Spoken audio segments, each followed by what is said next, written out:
to him what you see. I will.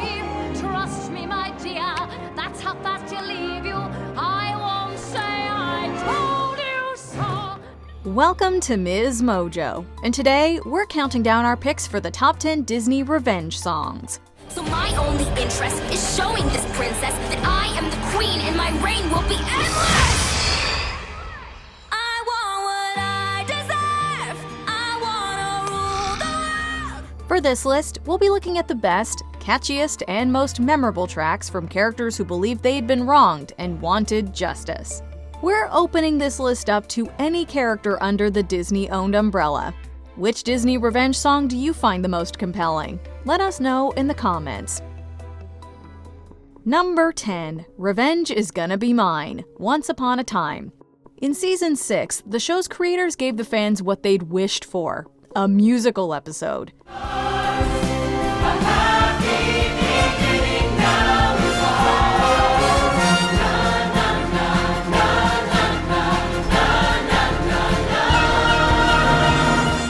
Most of the singing takes place during a flashback where a spell enacted by Snow and Charming forces everyone to sing. Several villainous characters got epic revenge numbers, but none are quite as swashbuckling as Captain Hook's. Sing it yo-ho, keep your jewels divine, and yo-ho, and your manners refined, 'cause even more precious than rum in a stein is revenge, revenge, revenge, and it's gonna be mine. The royal couple asks the pirate to help them find Regina, but he's more concerned with settling his score with the crocodile, aka Rumpelstiltskin. Once I sailed toward a horizon where I might find happiness waiting, until that croc destroyed my life and filled me with hate unabating. It's an exciting number that has no trouble keeping us hooked. Colin O'Donoghue shared that he broke his foot shooting this scene. Too bad he didn't sing a reprise vowing revenge on the chair that caused his injury. Oh, it's gonna be, oh, it's gonna be, oh, it's gonna be mine. Oh, it's gonna be, oh, it's gonna be, oh, it's gonna be mine. Number 9. The Mob Song, Beauty and the Beast. In this number, Gaston rallies the townspeople, convincing them that it's their duty to rid their village of this great threat, the Beast. Oh, it's time to take some action, boys. It's time to follow me.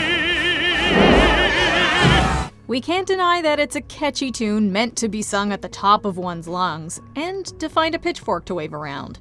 But that's exactly why this song is so frightening. Or in times like this, they'll do just as I say. There's a beast running wild, there's no question. But I fear the wrong monster's released. It highlights the dangers of mob mentality and how sensationalist language, and in this case, a toe-tapping rhythm, can easily sway people. At one point, the mob even sings that the beast's crime is being different, and that scares them. We don't like what we don't understand. In fact, it scares us, and this monster is mysterious at least. Bring your guns, bring your knives, save your children and your wives. It's a powerfully dark song, and downright terrifying. Number 8. My Lullaby, The Lion King 2, Simba's Pride. Remember when you were a kid and your parents sang you to sleep? Let your dreams take wing. One day when you're big and strong, you will be a king. Were your bedtime lullabies filled with bitterness, resentment, and plans for revenge? Yeah, ours either. Zira, an exiled lioness, sends her cub Kovu off to sleep with visions of vengeance, bloody battles, and the demise of Simba and his daughter Kiara. The sound of Simba's dying gasp. His daughter squealing in my grasp. His lioness's mournful cry. Not exactly the sweet dream sentiment our parents typically opted for. The song and its visuals remind us a little of another revenge number from the franchise, but more on that one later.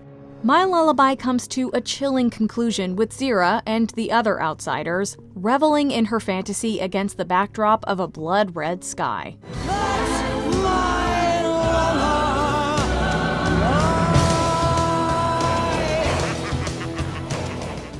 Number 7. Nothing Left to Lose, Rapunzel's Tangled Adventure.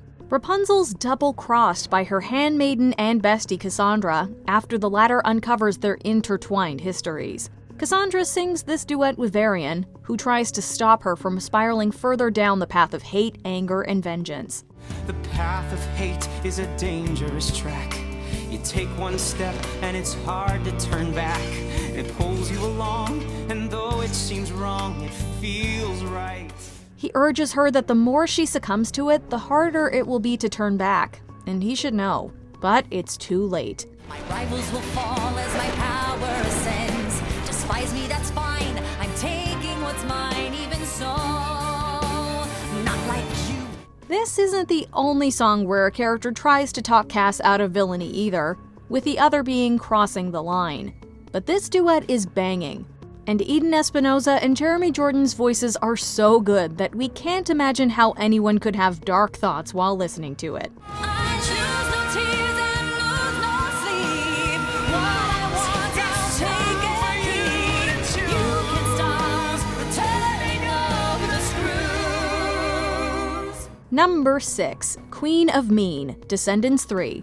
The Descendants franchise brought a welcome reimagining to the fairy tale genre, turning everything we thought we knew about heroes and villains on its head. This is exemplified through Audrey's angry anthem in the third installment. And now I feel this overwhelming pain. I mean, it's in my veins. I mean, it's in my brain. My thoughts are running in a circle like a toy train. I'm kinda like a perfect picture with a broken frame. I know exactly who to blame. Furious that Ben chose Mal over her, she declares that being good hasn't gotten her anywhere. We watch her villain origin story unfold through a mix of rap and a rockin' melody. I wanna rule the world. Sit back and watch them learn. It's finally my turn. Sarah Jeffrey nails the vocals and effortlessly manages to make audiences both fear and feel bad for her. The song hit the 49th spot on the Billboard Hot 100 and set the record for the longest charting Descendants track, staying there for 8 weeks. And he's calling me the queen of me. The queen of me. I want what I desire. Number 5. In the Dark of the Night, Anastasia. Rasputin, who's trapped in limbo, is infuriated to learn that one member of the Romanov family survived his curse. In this eerily captivating song, he vows to complete what he started and sends his minions to finish the job. My curse made each of them pay, but one little girl got away. Little Anya, beware, Rasputin's away. It's a nightmarish sequence that sees the ghoulish Rasputin sing about his thirst for revenge, surrounded by creepy, bug-looking demons. Animation World magazine described its sound as, quote, a wonderful mixture of rock and traditional Russian choral music. Your svedanya, Anya, your grace. Farewell. In the dark of the night, terror will strike. Terror's the least I can do. It also strikes the perfect balance between comedy and something far more unsettling. No matter how many times we hear it, we're never quite sure whether to bop along or recoil in horror. My dear, here's a sign. It's the end of the line. In the dark of the night. In the dark of the night. Number 4. Prince Ali Reprise, Aladdin. Despite his stature among Disney villains, Jafar only sings this one brief reprise in the first movie. But voice actor Jonathan Freeman made the most of it, making the number as memorable as any of the film's full-length songs. Yes, meet a blast from your past, whose lies were too good to last. Say hello to your precious Prince Ali! He uses it to expose Aladdin and claim the power to which he believes he's entitled. It's ominous, theatrical, and even a little manic. Everything that sums up this icon of evil. So Ali turns out to be merely Aladdin. Just a con, need I go on? Take it from me.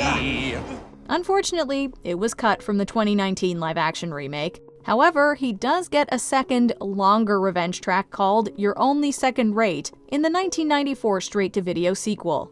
Go ahead and zap me with the big surprise. Slap me in a trap, cut me down to size. I'll make a great escape. It's just a piece of cake. You're only second rate. But that cackle at the end of the Prince Ali reprise still haunts our nightmares. Ex-Prince Ali.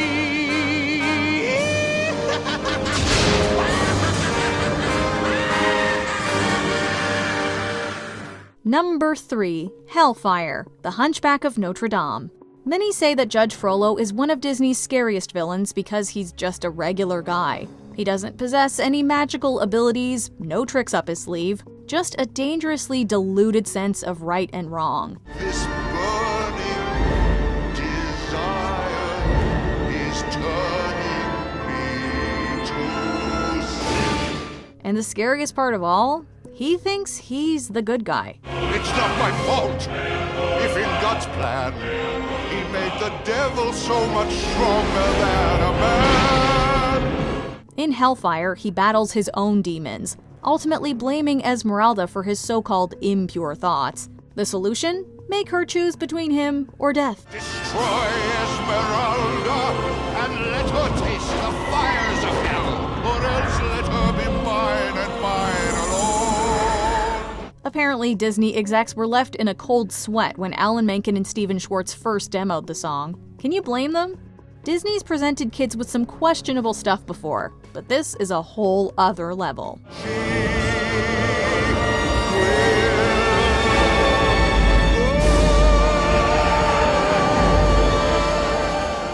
Number 2. Poor Unfortunate Souls, The Little Mermaid. When we first meet Ursula, we learn she'd previously been banished from Triton's palace, leaving her hungry for revenge. And now look at me, wasted away to practically nothing. Banished and exiled and practically starving. And who better to help her get it than his naive, lovesick daughter? Posing as a good Samaritan, she promises to help Ariel with her love life in arguably one of Disney's best villain songs ever. They weren't kidding when they called me, well, a witch. But you'll find that nowadays I've mended all my ways, repented, seen the light, and made a switch. She's super sneaky, though. If you listen closely, you'll notice that she never actually lies about who she is and what she does. But with her effortless charm, brilliant cunning, and bewitching melody, she's able to pull the veil over our eyes.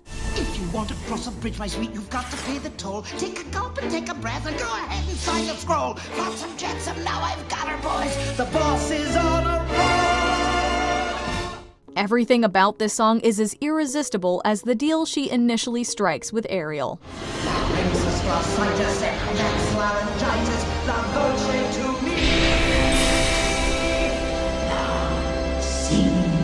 Before we unveil our top pick, here are a few honorable mentions. The Headless Horseman, The Adventures of Ichabod and Mr. Toad. That's one way to deal with a love rival. When you're riding home tonight, make for the bridge with all your might. He'll be down in the hollow there. He needs your head. Look out! Beware! Oogie Boogie Song, The Nightmare Before Christmas. Santa's not the only one captivated by this song. Although I don't play fair, it's much more fun, I must confess, with lives on the line. Not mine, of course, but yours, old boy. Now that'd be just fine. Badder, Disenchanted. Who knew a cliche-filled villain off could be so enticing? Someone really should put a stop on her. Put a stop on her. Maybe there's a house I can drop on her. Is a poisoned apple too cliche? Friends on the Other Side reprise, The Princess and the Frog. Dr. Facilier's friends come to collect their debt. No, I'm not ready at all. Get back. I got lots more plans. This is just a minor setback in a major operation. The Queen of Hearts, Who's Been Painting My Roses Red? Alice in Wonderland. Try not to lose your heads over this brief revenge number. They're going to lose their heads for painting the roses red. It serves them right, they planned it white, and roses should be red. Oh, they're going to lose their heads. Before we continue, be sure to subscribe to our channel and ring the bell to get notified about our latest videos. You have the option to be notified for occasional videos or all of them. If you're on your phone, make sure you go into your settings and switch on notifications. Number 1. Be Prepared, The Lion King. Do Disney revenge songs come more sinister than this? I know it sounds sordid, but you'll be rewarded when at last I am given my dues. And injustice deliciously square. Be prepared. Scar believes he's the rightful heir of the Pride Lands and conspires to overthrow, literally, his brother so he can be king. It's a truly diabolical number with a menacing melody and a threatening message, yet it could not have an easier time captivating audiences. For the coup of the century, be prepared for the murkiest scam. Meticulous planning, tenacity spanning. It's about as dark and twisted as they come, frightening listeners with Scar's evil manifesto, enticing them with comic relief, and capturing them with a hypnotic tune. And the scariest part of all is just how much we love it. As far as revenge songs go, we'd be prepared to argue that this is one of Disney's best. Be prepared.